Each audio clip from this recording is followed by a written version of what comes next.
Have you ever stopped just shy of reaching your destination?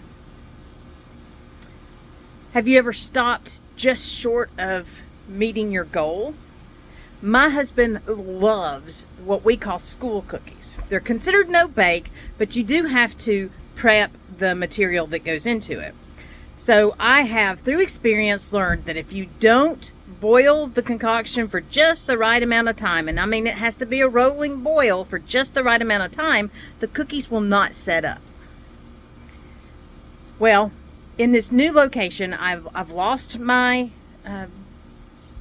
candy thermometer that lets me know the exact temperature, and I'm also in a new kitchen.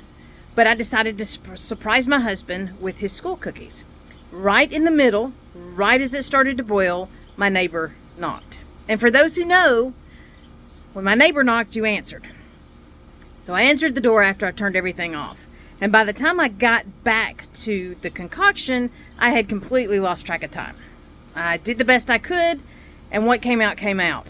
And they were not school cookies. They never did set up. Now, that didn't stop my husband from eating the concoction that I created, but they were not school cookies because I stopped ahead of time. When we are walking out God's design for our lives, He has a path planned for us. He has a place for us in His purpose. The key is to follow along and go where He tells us to go. If Elijah had stopped short of going to the brook where God told him to go, he'd have missed out on the bread and the meat that the ravens were delivering. If the Israelites had stopped short of that 7th walk around the walls of Jericho, the walls probably wouldn't have fallen. No, we know the walls wouldn't have fallen because God said you have to go 7 times.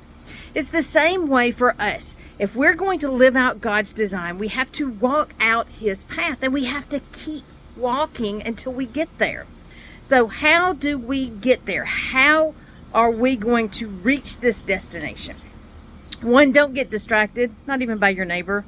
2, keep your eyes fixed on the end goal. Know what that goal is and keep going. And 3, and probably the most important, have people around you that are going to cheer you on. Remember Galatians 6:9. Do not be weary in well-doing, for in due season we shall reap if we faint not.